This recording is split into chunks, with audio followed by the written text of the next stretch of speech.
Good morning students. I am Bharti Singh, your SST teacher. How are you students? I hope you all are fit and fine.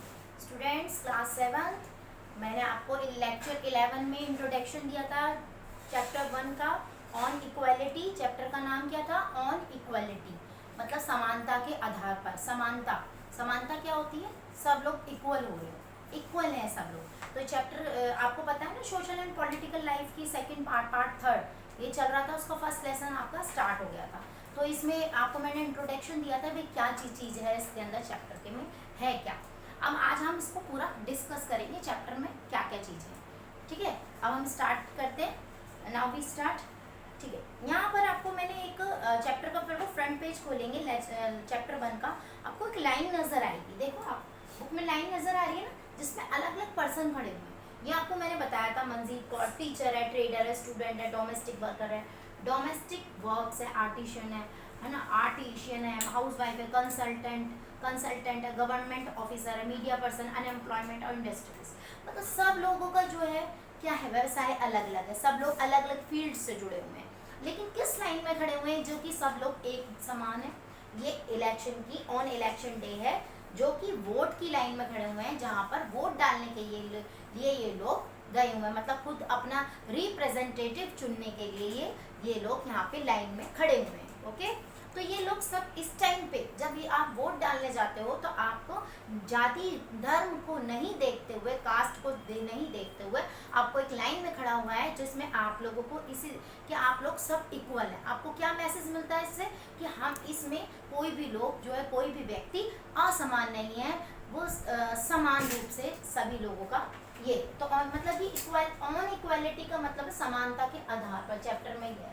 सबसे पहले तो इसमें क्या है कि chapter में आपको ये देखो दो लेडीज नजर आएंगी, दो लेडीज हैं। इसमें क्या है कि जो कांता है और उसकी फ्रेंड है सुजाता, ये इलेक्शन के लिए इलेक्शन वोटिंग के लिए जाती हैं, वोट डालने के लिए जाती हैं। तो ये सभी मतलब कि ये जो कांता है किसी के घर में हाउस वाइफ है, हाँ सॉरी मेड है, मेड मतलब कि जो घर के कामकाज करती हैं, इस तरह के मेड है। तो वो जिसके घर में जाती हैं वो जैन साहब हैं, जिसके लिए वो भी उस लाइन में खड़े हुए हैं, और जो कांता है वो भी लेडी उसी लाइन में खड़ी हुई है। तो वो कहती है कि देखो कितनी अच्छी बात है कि भाई आज जो है हम लोग एक वोट की लाइन के लिए हम लोग सब एक समान है। हम जहाँ पे मेरे जो बॉस हैं वो भी खड़े हुए हैं और मैं भी खड़ी हूँ, मतलब हम लोग सब एक समान है इस लाइन में। तो इसी के बेस पर ये चैप्टर है, और इसमें क्या चीज़ है, इक्वालिटी के बारे में बताया गया। सबसे पहले तो इस चैप्टर में है क्या, स्टार्ट करेंगे। देखो यहाँ पे मैंने कुछ लाइंस लिखी हैं। क्या लिखी हैं? यहाँ पे लिखा है self respect is the most vital factor in life, without it man is cheaper, nothing is more disgraceful for a brave man than to leave life devoid of self respect. It means कि सेल्फ रिस्पेक्ट होना कितना जरूरी है, कि self इंसान के लिए सबसे मेन इंपॉर्टेंट क्या है, उसकी सेल्फ रिस्पेक्ट। अगर आपने इसमें बी आर अम्बेडकर की भी यहाँ पे बात आएगी कि बी आर अम्बेडकर ने इसी चीज़ के लिए अपने स्टेप उठाया था कि जो दलित वर्ग था, मतलब कि जो नीची जात पात बहुत ज़्यादा है, तो वो उसको सबको इक्वल होना चाहिए, कोई भी किसी भी डिस्क्रिमिनेशन नहीं चलेगा। सेल्फ रिस्पेक्ट सभी की समान है, कोई भी इसमें ये नहीं है, इक्वल नहीं है, इक्वल सभी को है, सभी की अपनी खुद की सेल्फ। अगर वो कोई सफाई कर्मचारी है तो उसकी भी एक अपनी सेल्फ रिस्पेक्ट है, अगर कोई ऊंचे पद पे कोई ऑफिसर है तो उसकी भी एक अपनी सेल्फ रिस्पेक्ट है। तो हमें किसी की सेल्फ रिस्पेक्ट को ठेस नहीं पहुंचानी है। तो ये चीज़ का पूरा इसका जो समरी है वो इसी चैप्टर में, ये 3 लाइनों में ही पूरी कंप्लीट हो जाती है कि सेल्फ रिस्पेक्ट जो है सबसे बड़ा मोस्ट विटल फैक्टर है हमारी लाइफ का। सबसे ऊपर हमारी सेल्फ रिस्पेक्ट होनी चाहिए, अदर थिंग्स नीचे होनी चाहिए। तो बस यही चीज़ है इस चैप्टर में कि यहाँ पर ये बताया गया है कि हम लोगों को, हमारा जो कंट्री है वो डेमोक्रेटिक है, लोकतांत्रिक है। लोकतांत्रिक मतलब जिसमें सभी धर्मों को एक समान माना गया है, बट लोगों की थिंकिंग, बट लोगों का सोच आज भी बहुत अलग है। लोग अभी भी जाति धर्म को लेकर क्या कर रहे हैं, ऊंच नीच का अपनी क्या रखते हैं, आईक्यू लेवल रखते हैं कि कोई ऊंचा है, कोई नीचा है, कोई हिंदू है, कोई मुस्लिम है, कोई ये धर्म का है। तो मतलब इसमें ये पूरे चैप्टर में बताया गया है कि आपको ये मैसेज है कि भी आपको आप जैसे जैसे बड़े हो जाएंगे तो आपको जाति धर्म को अलग रखना है, आपको क्या करना है, आप हर एक इंसान की अपनी सेल्फ रिस्पेक्ट है, आपको जाति धर्म के हिसाब से उसको डिवाइड नहीं करना, उसको बांटना नहीं है। तो यहाँ पर यही पूरे चैप्टर में हमारा ये बताया गया। इक्वल राइट टू वोट बताया गया। तो मैंने आपको कुछ बता रही हूँ मैं, आप देखेंगे कॉन्स्टिट्यूशन, इसके लिए संविधान तैयार किया गया। क्या तैयार किया गया? संविधान। संविधान का मतलब क्या है? कॉन्स्टिट्यूशन, जिसमें कानून बनाए गए हैं कि आप किसी को जाति धर्म के हिसाब से अनुसार, जाति धर्म के बिहाफ पे किसी को सेल्फ रिस्पेक्ट को, किसी की सेल्फ रिस्पेक्ट को ठेस नहीं पहुंचाएंगे। तो वो चीज़ इसमें बताई गई है, इसलिए कॉन्स्टिट्यूशन तैयार किया गया है। Constitution guarantees equality for all citizen. हमारे संविधान में लिखा गया है कि हम सब भारतीय एक हैं ना, मतलब कोई भी किसी से कम नहीं है, कि हर एक इंसान की अपनी एक सेल्फ रिस्पेक्ट होती है। इन रियलिटी और inequality are practised, equality and democracy are dynamic concept. मतलब कि ये है कि रियलिटी में हमें जो समानता का अधिकार जो मिला है, तो वो इसी चीज़ के बेस पे मिला है कि हमारे संविधान में सारे कानून तैयार किए गए हैं और इसी के ऊपर हमारा देश में जो है डेमोक्रेटिक कंट्री है। की ऑफ डेमोक्रेटिक गवर्नमेंट, इसमें बताया था क्या क्या होना चाहिए। तो पीपल्स पार्टिसिपेशन, मतलब लोगों का इसमें लोग भागीदार होने चाहिए, मतलब सभी लोगों को इस चीज़ को समझना चाहिए। हर एक इंसान को इक्वालिटी को समझना है, तो लोगों का पार्टिसिपेशन होना बहुत ज़रूरी है। फिर है कन्फ्लिक्ट रिसोल्यूशन, इसकी वजह फिर क्या है, कन्फ्लिक्ट भी होंगे भाई, मतभेद भी होंगे। कोई कहेगा कि नहीं ऐसा नहीं होना चाहिए, कोई कहेगा नहीं ये चीज़ ठीक है, तो आपस में कन्फ्लिक्ट भी होंगे, मतलब कि आपस में मतभेद भी होंगे। तो इक्वलिटी की समानता को लेकर अब यहाँ पर कुछ बताया गया है, एक बहुत पेज नंबर आपका इसी के बाद सेकंड पेज ही है, तो उसमें यूनिवर्सल एडल्ट फ्रेंचाइज बताई गई। यूनिवर्सल एडल्ट फ्रेंचाइज का मतलब है कि आपको वोट डालने का अधिकार है। इसका मतलब क्या होता है, देखो, right to vote based on equality, मतलब समानता के आधार पर हर किसी को वोट डालने का अधिकार है।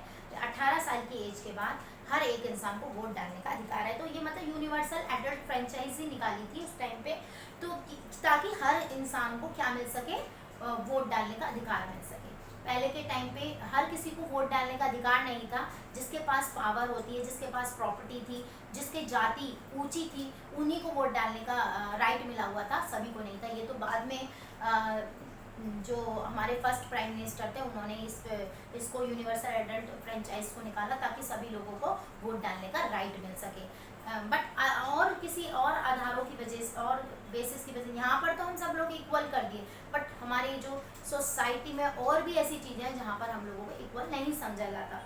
जहाँ अदर इक्वालिटी, इसमें कास्ट के हिसाब से बांट दिया जाता है, क्लास के हिसाब से बांट दिया जाता है, रिलीजन के हिसाब से बांट दिया जाता है, धर्म के हिसाब से बांट दिया जाता है।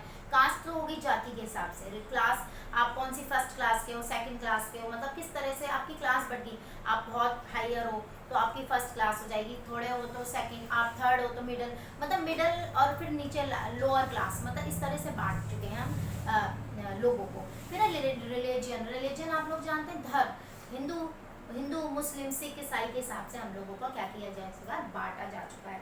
Right to vote is there, अब हमारे को यहाँ पे बता रखा है कि हमारे को इसमें क्या मिला है, हमें अधिकार मिला है कि हम वोट डाल सकते हैं। What about right to equal living, और हमारे को सभी को इक्वल समझना है।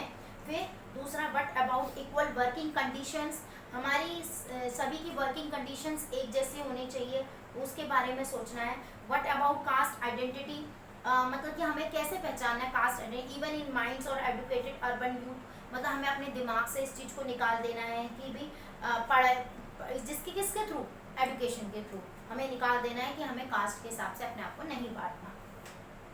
यहाँ पर आपको व्हाट अबाउट दलित्स के बारे में बताया जाएगा, जो कि बहुत मतलब कि ये पहले के लिए दलित मतलब होता है जो टूटी हुई जाति होती है, ब्रोकन जिसे बोला जाता है, जो पिछड़ी हुई जाति होती है उनको बोला जाता है। तो दलित में लोगों के साथ पहले बुरा व्यवहार किया गया है, तो उसी चीज़ को लेके इसमें पूरे चैप्टर में कि मतलब उनके साथ इससे पता चलता है कि हमारा जो इंडिया कितना कास्ट में बटा हुआ था, उनके साथ किस तरह से कास्टिज्म को लेकर बुरा व्यवहार किया गया। इसमें ओम प्रकाश वाल्मीकि ने अपनी खुद की ऑटोबायोग्राफी लिखी है, जिसमें आपको यहाँ पे बताया भी है यहाँ पे देखो जूटन के साथ जूटन जो है पेज नंबर 8 पे, जिसमें cover of Om Prakash Valmiki book Joothan which talks about his experiences of growing up as a Dalit boy. वो एक दलित बॉय थे, तो दलित बॉय होने की वजह से उनको क्लास में सबसे पीछे रखा जाता था, उनको मैट भी नहीं दी जाती थी क्लास के अंदर, और उनके साथ मतलब बहुत गंदा व्यवहार किया गया, जिसकी वजह से ये इस चीज़ को रोका गया। मतलब कि ये चीज़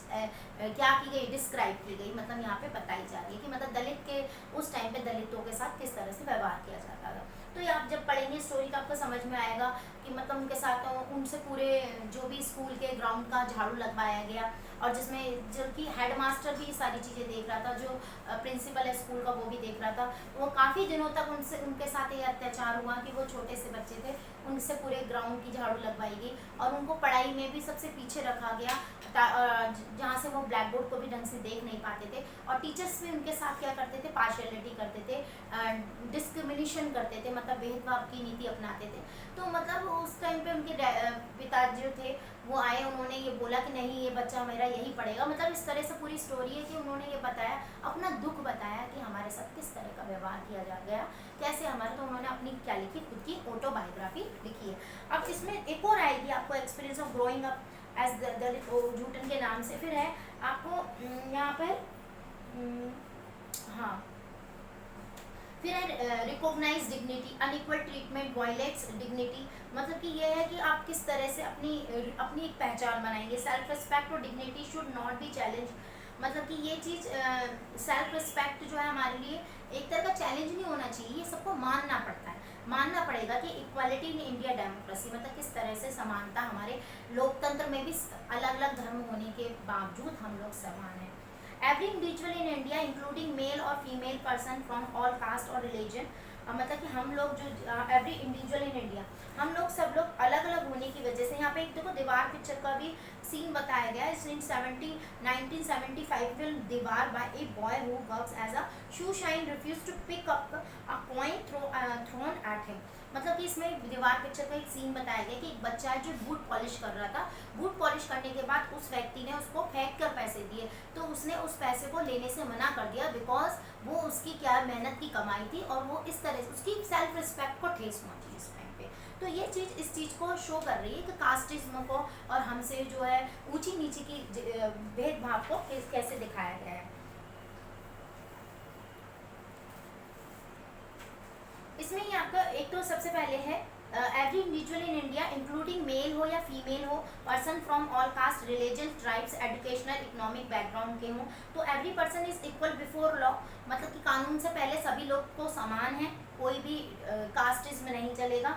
no discrimination based on religion, आप किसी के साथ भेदभाव नहीं कर सकते बिहाफ ऑफ रिलीजन, धर्म और रेस, कास्ट के और बर्थ और जेंडर, मतलब कहाँ पर आपका जन्म हुआ है, कैसे आप कौन सी जाति में जन्म हुआ, तो इस हिसाब से आपको भेदभाव नहीं करना। फिर है every person has access to all public places. ठीक है, हर एक इंसान को पब्लिक प्लेस पे जाने के राइट है। रोड भी गवर्नमेंट में बनाई है, तो गवर्नमेंट पे हर एक इंसान को चलने का अधिकार है। ऐसा नहीं कि बड़े लोग चलेंगे या छोटे लोग चलेंगे, सभी को इक्वल मिला हुआ है। अनटचेबिलिटी हैज़ बीन एबोलिश्ड, और अनटचेबिलिटी मतलब कि छुआछूत की ये भी चीज़ को हटा दिया गया है। ठीक है, implementation of equality bye constitution. Constitution मतलब हमारे संविधान के द्वारा ही हम सभी को क्या है, इक्वल हमारे पर इम्प्लीमेंटेशन कर दिया गया है, मतलब इस चीज़ को लागू कर दिया गया है कि सभी को क्या है, इक्वल देखना है, इक्वल रहना है।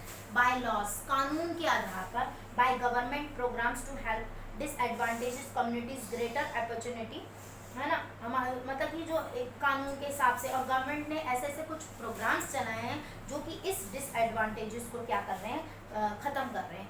मतलब बहुत बड़ी बड़ी अपॉर्चुनिटी दिखाई गई हैं जिसमें सब लोग क्या है, इक्वल है। सब मेजर स्कीम्स भी कुछ निकाली गई हैं, यहाँ पे बताया भी है। मिड डे मील जैसे जीरो हंगर के लिए बताया गया। आपने बहुत बार सुना होगा कि गवर्नमेंट स्कूल में मिड डे को children being serve there mid day meal at government school Uttarakhand. तो सबसे पहले उत्तराखंड में इसको स्टार्ट किया गया था। ये बहुत बेनिफिशियल मानी गई। इससे क्या है, लोगों की बच्चों की संख्या बढ़ गई, और इससे क्या है, कुपोषण ऐसी चीज़ें का मल न्यूट्रिशन जो बोलते हैं लोगों बच्चों में ये चीज़ें कम होने लगी, उनके स्वास्थ्य पर अच्छा असर पड़ने लगा और गवर्नमेंट स्कूल में बच्चों की संख्या बढ़ने लगी। तो मतलब कि मिड डे मील से बहुत फ़ायदे हुए, तो इसको हर जगह हर स्टेट में स्टार्ट किया गया। मिड डे मील का मतलब है कि आपको दोपहर का भोजन मिले, और in government school for cooked lunch increased enrollment and attendance, बच्चों की अटेंडेंस बढ़ी। Children previously not return after lunch, mothers can, माओ को लौट के आना पड़ता था अपने वर्किंग प्लेस से, वापस आना पड़ता था बच्चों के खाना बनाने के लिए, तो वो भी नहीं हुआ, वो भी सॉल्यूशन मिल गया। दूसरी चीज़, बच्चे जो थे कोई किस तरह का खाना लाता था, कोई किस तरह का, कोई भूखा ही रह जाता था, तो ये चीज़ के भी सॉल्यूशन हो गया। तो continue the work without interpretation और रिड्यूस द कास्ट प्रोड्यूस। इसमें एक चीज़ का और था कि इसमें सभी बच्चों को एक समान माना गया। More and employment in school और क्रैप हंगर्स, मतलब कि इससे कोई भी भूखा ना रहे, ये चीज़ का भी सॉल्यूशन निकल गया। तो अब ये गवर्नमेंट ने कुछ स्टेप्स उठाए जो कि अच्छे हैं, हमारे फ्यूचर के लिए अच्छे रहे और हमारे इससे इंडिया की ग्रोथ होगी। Changing attitude, slow and gradual, धीरे धीरे इसमें बदलाव है। कॉन्टिन्यूस स्ट्रगल, हम लगातार स्ट्रगल कर रहे हैं। Equality in books must reach the ground, और इक्वलिटी की किताबें जो हैं ग्राउंड तक पहुंची, मतलब हमारे तक, सबके तक पहुंचनी चाहिए। ये हर एक इंसान को इस चीज़ की नॉलेज होनी चाहिए कि समानता कितनी ज़रूरी है। फिर वर्ल्ड वाइड इंस्टेंशन, मतलब यूएस से अफ्रीकन।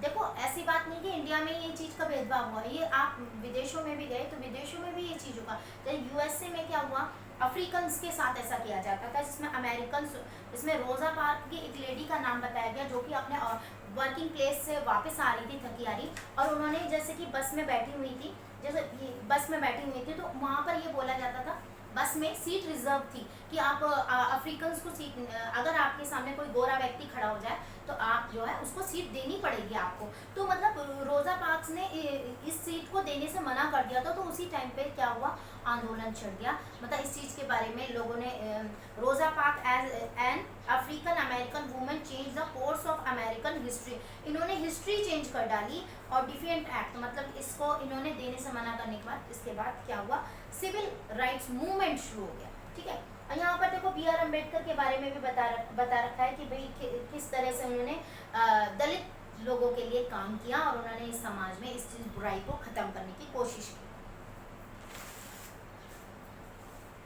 फिर इसके बाद आपके सामने मैंने बताया सिविल राइट्स एक्ट, ये कब हुआ था, सिविल राइट एक्ट 1964 में। फिर अफ्रीका अपार्थाइड, अफ्रीका के लोग काले हैं, तो ये मतलब अपार्थाइड मतलब कि काला गोरे का भेदभाव चला, जो कि नेल्सन मंडेला ने इसके ऊपर वर्क किया। नेल्सन मंडेला का ये बहुत बड़े इंसान थे जिन्होंने बहुत सालों तक ये भी जेल में रहे और इस चीज़ के ऊपर उन्होंने वर्क किया, और ये वाकई में इस चीज़ के लिए क्या हुए, विन हुए, जीते हुए। वन होने के बाद यूएसए में भी ये चीज़ की कंप्लीट है। अब हम इसके लिए सब चीज़ करने के लिए हमारे सामने कुछ चैलेंजेस भी आए होंगे, ऐसा तो नहीं है सिंपल से ये तरीके यूं ही सॉल्व हो गई होगी ये प्रॉब्लम्स, नहीं, हमारे सामने चैलेंजेस भी आए। Struggle for the recognition for all person as equal, सभी लोगों को समान करने के लिए बहुत बड़ा स्ट्रगल करना पड़ा। Struggle for their dignity to be maintain, और लोगों को अपनी डिग्निटी को बनाए रखने के लिए, मेंटेन करने के लिए बहुत बड़ा स्ट्रगल करना पड़ा। ये सारी चीज़ें मतलब इस चैप्टर में पूरा यही है कि भाई डिस्क्रिमिनेशन नहीं होना चाहिए, सभी को इक्वलिटी होना चाहिए, जाति धर्म रेस के हिसाब से लोगों को नहीं बांटना। और ये पूरा चैप्टर आपको जब आप पढ़ोगे तो आपको बहुत मज़ा आएगा। चैप्टर को पढ़ने के बाद आपको नॉलेज भी मिलेगी कि आपको बड़े होके इक्वलिटी को अपनाना है। ठीक है, बस ये चैप्टर में यही चीज़ है, तो बहुत अच्छा लगेगा आपको चैप्टर। ठीक है, आपको फिर नेक्स्ट PDF में भेजूँगी। तो thank you so much students.